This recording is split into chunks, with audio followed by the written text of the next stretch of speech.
దీప గురించి తప్పుగా మాట్లాడిన జ్యోత్స్నతో, ఎందుకు జ్యోత్స్న తగు పెద్దది చేస్తావు? కామ్గా ఉండు. మా ఇద్దరం భోంచేయడం నీకు చూడడం ఇష్టం లేకపోతే ఇక్కడి నుంచి వెళ్ళిపో అని సీత అంటూ ఉంటాడు. ఇది నా ఆఫీస్. నేనేమి ఆఫీస్ బాయ్నేం కాదు మీరు చూస్తుంటే తింటుంటే వెళ్ళిపోవడానికి అని అంటూ ఉంటుంది. నా ఆఫీస్లో నేను ఎక్కడైనా ఉంటాను అని అంటూ ఉంటుంది. నీలాగా నీ భార్యలాగా నేను వంట అమ్మాయిని కాదు అని అంటూ ఉంటుంది జ్యోత్స్న. ఇక అయినా తగు నేను కాదు బావ, మీ ఆవిడే పెంచుతుంది అని అంటే, మొదలుపెట్టింది ఎవరు? నువ్వే కదా అని కార్తీక్ అంటూ ఉంటాడు.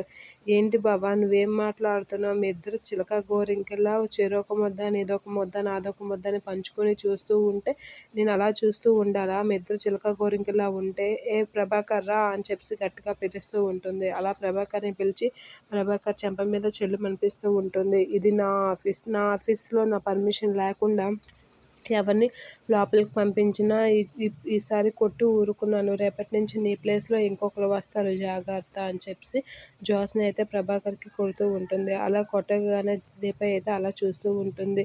ఇది నా నా ఆఫీస్లో నా పర్మిషన్ లేకుండా ఎవరు వచ్చినా బాగోదు అని దీపకి అయితే వార్నింగ్ ఇస్తూ ఉంటుంది ప్రభాకర్ పేరు పెట్టి. ఇక జ్యోత్స్న అయితే అలా కొట్టగానే ప్రభాకర్ అక్కడి నుంచి వెళ్ళిపోతూ ఉంటాడు. ఇక దీపకి ఇంకో ముద్ద కార్తీక్ ఇస్తూ ఉంటాడు. ఇక దీప తన చేతిలో ఉన్న ముద్ద తీసుకొని నోట్లో వేసుకుంటూ ఉంటుంది. అలా కార్తీక్ ఇంకా ఎక్కువ చేసేసరికి జ్యోత్స్న ఇంకా ఉడికిపోతూ ఉంటుంది. ఇక కార్తీక్ అన్నం తినేసి దీప కొంగుతో చెయ్యి మూతి తుడుచుకుంటూ ఉంటాడు. అలా నోరు అవన్నీ తుడుచుకోగానే జ్యోత్స్న అయితే షాక్ అవుతూ ఉంటుంది.